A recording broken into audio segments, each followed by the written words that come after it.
Welcome to my presentation, respected chairman, co-chairman, distinguished guests and invitees.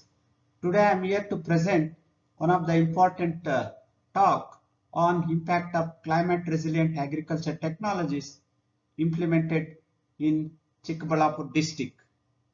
So NICRA is one of the important projects sponsored by the ICR all over the country, and it is being implemented in 100 villages in the selected districts of entire country. And Karnataka is one of the states where it is being implemented in 4 districts, and among 4 districts, Chikkaballapur district is one, and another 3 districts are Belgaum, Davanagere and Tumkur districts. So the purpose of or objective of this project is overall socio-economic development of the farmers in one village, and this project implemented under 5 or 6 modules. So these modules we will deal in the future slide, and now we will proceed with the full presentation. See, if you see the rainfall pattern in the village, the normal rainfall is around 730 millimeter, and we will see starting from 2011 to 2018 there is a varying in terms of frequency and intensity of the rainfall. So this is one of the driest districts in the Chikkaballapur district, and as a result it experiences more of droughts than the excess rainfall. So I said this project being implemented under different modules, and the first module is natural resource management. So in the natural resource management module, it consists of interventions related to in situ moisture conservation, the water harvesting and recycling for supplemental irrigation, the manuring, that is brown manuring and green manuring for maintaining the soil health and improvement of the soil fertility, and artificial groundwater recharge through various techniques. And if you take the the type of structures we have created in the last 10 years, so it includes the parum ponds, percolation tanks, nala bunds, check dams, desilting of existing tanks. And if you see the numbers and the amount of water storage capacity created, so it is overall 201 lakh liters capacity structures we have created in that village. And these are some of the structures how we have created, and additional water storage capacity of 3,331 cubic meter was created through different parum ponds, that is 8 parum ponds in an area of 15.7 hectare, and which provides 44 protective irrigations in the village. And see, if you see the type of structures, it has created additional cropping area and also increase in the yield in terms of intercrops, that is 18%, and net income 12,000 per hectare. And this is what we are talking, increasing the income or doubling the income. So these are the one of the possibilities we can think it up. And other structures we have created are check dams, percolation ponds. So these are all the structures how we have created, and as a result of digging up 13 percolation ponds and 2 check dams, so we have created additional water storage capacity of 3,165 cubic meter, benefiting 40 farmers, and this has brought additional area of 9.5 hectare in that village. And also it rejuvenated all the open wells and bore wells that were defunct before implementation of this village.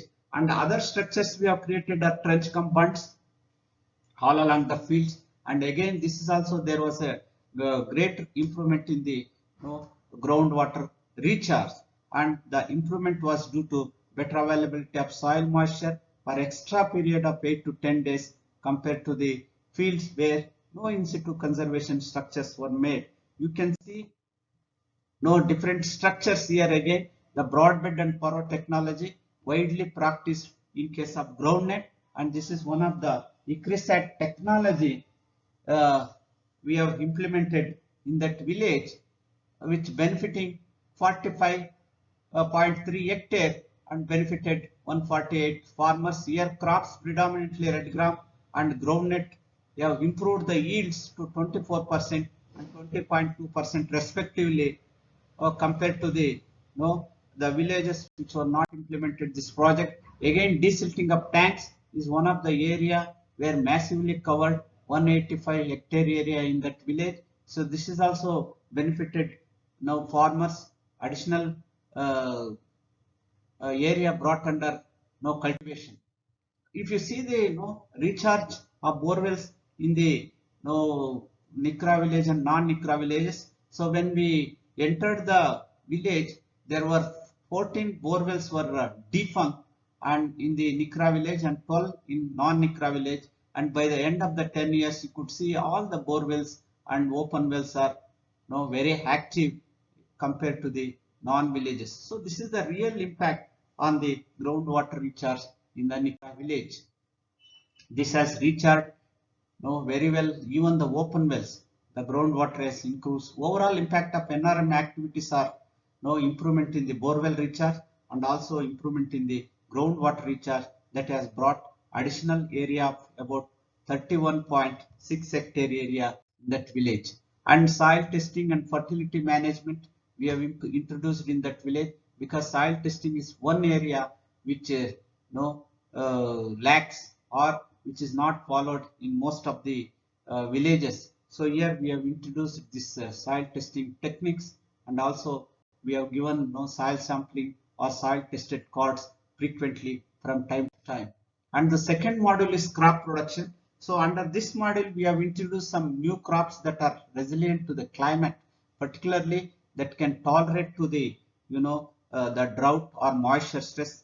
The crops like castor, some of the minor millets we have introduced under this module, and we have demonstrated various cropping systems, particularly by introducing yielding varieties in case of finger millet, and also in red gram, groundnut, and also some of the non-traditional crops like castor and other minor millets.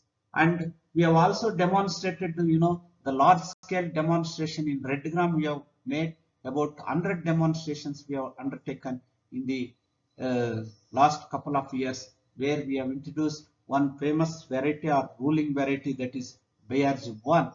And so if you see the BC ratio of the demonstrated and non-demonstrated, it is 2.68 in case of demonstrated over the farmers practice. So similarly, we have demonstrated in case of groundnut also with different techniques, particularly in situ water conservation techniques by opening furrow between the two rows, and this is particularly practiced with the ratio of 8:2, both in case of groundnut and also in case of finger millet.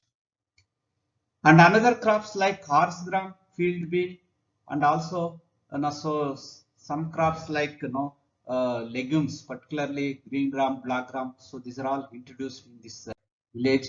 And from the economic point of view, intercropping of finger millet and red gram benefited very well to the farmers, and also the high yielding crops like groundnut and red gram also favored to boost the income of the farmers.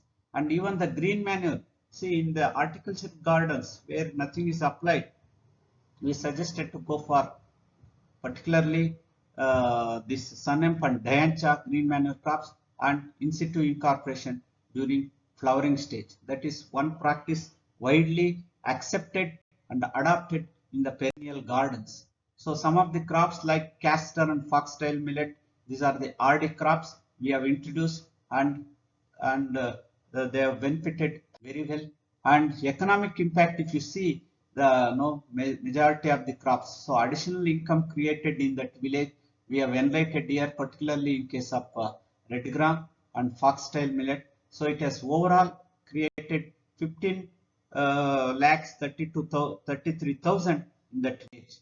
And the module is third module is livestock. Here we have introduced improved breeds of sheep, goat, and other things, and also we have conducted health camps. So this is one breed Norris Varna we have introduced from the Maharashtra in this village.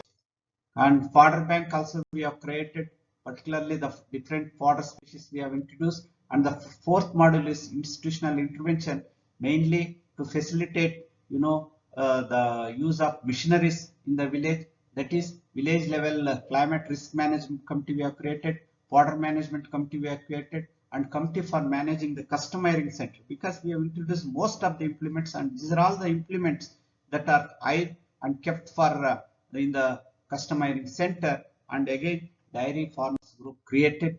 And the model 4, capacity building. So in this overall development of the farmers through field visits, training programs, field days, and taken farmers to Krushi Melas. Even we have taken farmers to other states, for the overall skill development and empowerment. So thank you, one and all.